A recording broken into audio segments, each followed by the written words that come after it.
L'escalade, c'est quand même un sport où il y a beaucoup de sensations parce qu'il y a énormément de paramètres entre la taille de la prise, si la prise est loin, si elle est bonne, si le pied va glisser. Et du coup, il faut faire confiance à ces sensations. Il possède l'aisance, la souplesse, la légèreté. Avec lui, grimper semble si facile. Mais le voilà qui escalade à main nue ce bloc de niveau 8A. Les spécialistes le qualifient d'extrêmement difficile, voire d'abominablement difficile. Pour vous donner une idée, il a fallu 2 ans à se passionner de haut niveau pour conquérir la bête.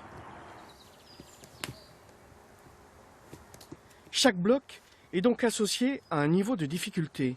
Blanc ou 1, c'est pour les enfants, et ainsi de suite jusqu'à 8. Chaque rocher porte aussi un nom donné par le premier qui a ouvert la voie. Il s'appelle le Rempart. C'est un endroit très connu puisqu'il y a eu de nombreuses premières mondiales qui sont très connues pour le monde escalade. C'est des niveaux de cotation. Il y a eu le premier 8A par exemple. Le 8A, on peut dire que c'est un peu comme la première fois que quelqu'un a couru 100 mètres en 10 secondes. Il y a eu le premier 8B. C'est des blocs assez hauts, qui ont de l'ampleur, où il faut commencer à faire attention quand on chute.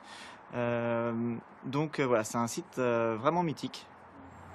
Mythique, un site de rencontre que cette forêt-là.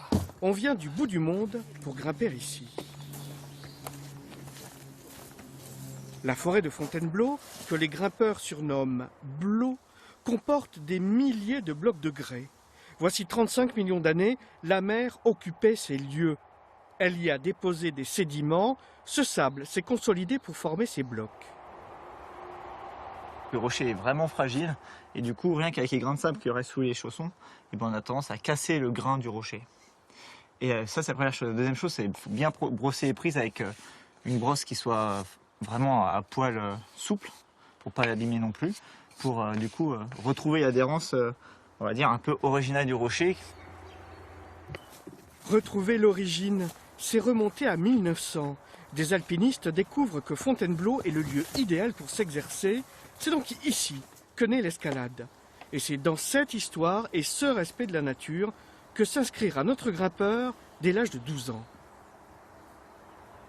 C'était vraiment toujours du dépassement, un peu d'adrénaline parce que on n'avait aucun geste de sécurité, on se barrait pas, on n'avait pas de tapis, on n'avait rien. Donc voilà, c'était parfois on se fait peur.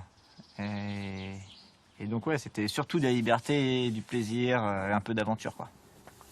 Aujourd'hui, à 38 ans, sa passion est devenue sa profession. Et vous le croiserez sûrement en train de guider des pros ou des débutants. Une série à retrouver bien sûr sur notre site internet idf.france3.fr.